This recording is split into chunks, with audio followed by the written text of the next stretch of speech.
Mafia Atiq Ahmad और उसके भाई अशरफ अहमद को गोलियों से भून दिया गया और उसके बाद अब उत्तर प्रदेश में सियासत तेज हो गई है। उत्तर प्रदेश में कई जगहों पर अब यह कहा जा रहा है कि सरकार की तानाशाही शुरू हो गई है, तो कई लोग इस पे अपनी खुशी भी जता रहे हैं। क्या है पूरा मामला, वो अब आपको बताते हैं। माफिया अतीक अहमद पिछले 45 साल से प्रयागराज के ऊपर जुल्म कर रहा था, वहां पर अपना दबदबा बनाकर रखना चाहता था, लेकिन उसके बाद अब की सरकार में आने के बाद उसकी एक न चलती है और प्रयागराज मेडिकल कॉलेज के सामने कुछ लोग आ जाते हैं और उसे गोलियों की तरतराहट को झेलना पड़ता है और गोलियों से उसे भून दिया जाता है। अतीक अहमद जब प्रेस के सामने और मीडिया बंधुओं के सामने अपनी बाइट देते नजर आ रहा था, उसका भाई कुछ बताने की कोशिश कर रहा था, उसी बीच 3 लोग वहां घुस जाते हैं और अतीक अहमद के सर में पहली गोली मारते हैं। उसके बाद उसका भाई नीचे लेट करके सिकुड़ जाता है और उसके बाद उसके भाई के ऊपर भी लगातार फायरिंग होती रहती है। ये बात तो साफ साफ नजर आती है वीडियो के माध्यम से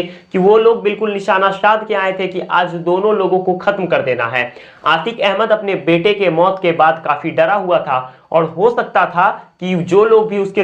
ऊपर अपना हाथ रखे हुए थे उनकी पोल पट्टी वो खोल सकता था। तो ये बात भी कहना गलत नहीं हो सकता है कि ये सब कुछ योगी सरकार के ऊपर तो ब्लेम लग रहा है, लेकिन ये तमाम चीजें योगी सरकार या किसी और ने नहीं बल्कि अतीक अहमद के आकाओं ने किया है। क्योंकि अगर अतीक अहमद डर चुका था और परिवार के बाकी लोगों की जान बचाना चाहता था, तो भले ही अतीक अहमद को क्यों ना बाकी अपने आकाओं का नाम लेना पड़ता, लेकिन वो अपने परिवार को सुरक्षित रखना चाहता। कई चीजें यहां पर सामने आ रही हैं। बेटे के मौत के बाद अतीक बिल्कुल टूट सा गया था और हो सकता था कि वो कई नाम यहां पर खोल सकता था, और अगर अतीक अहमद जिंदा रहता तो कई ऐसे नाम सामने आते जिन नामों के बारे में अभी तक किसी ने सोचा तक नहीं होगा। लोग कह रहे हैं कि योगी सरकार तानाशाही पे उतर गई है, बार बार कभी गाड़ियां पलट जा रही हैं, कभी इस तरह का वाकया सामने आ रहा है, लेकिन ये सब कुछ हो सकता है कि आम लोगों को और पूरी दुनिया को भ्रमित करने के लिए किया जा रहा हो।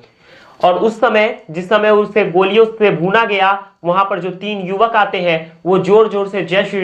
राम चिल्लाते हैं और इस बात का प्रमाण दे देते हैं कि वो किसी हिंदूवादी संगठन से जुड़े हुए हैं। जबकि अगर बात की जाए किसी हिंदूवादी संगठन के लोगों की, तो पहली बात तो वो लोग ऐसा कुछ करते नहीं, और अगर करते भी तो वो अपने संगठन का नाम वहां पर नहीं रखते। लेकिन वहां पर इन लोगों का उस तरह से नाम रखना, खुद को वैसे ही सरेंडर कर देना, उसे मार के खुद का हाथ ऊपर कर लेना, इस बात का पुख्ता सबूत दे रहा है कि ये बिल्कुल एक सोची समझी साजिश थी। और जो लोग अभी भी योगी सरकार के ऊपर उंगली उठा रहे हैं, तो मेरा काम था आप लोगों को अपनी राय बताना और जो कुछ भी मैंने स्टडी किया है इस मुद्दे पे वो सब कुछ बताना। अगर अतीक अहमद की बात की जाए तो पिछले 45 साल से प्रयागराज के लोग इसे झेल रहे थे और लोगों को लग रहा था कि कब हमें इस जुल्मी से आजादी मिल जाए। अब लोगों को उससे आजादी मिल रही थी। पिछले कुछ हफ्तों से अतीक अहमद सुर्खियां बटोर रहा था और उसके बाद अब वहां के लोगों को इस बात से मुक्ति मिल गई कि अतीक अहमद फिर वापस लौट के आ सकता है, क्योंकि अतीक अहमद को तो मौत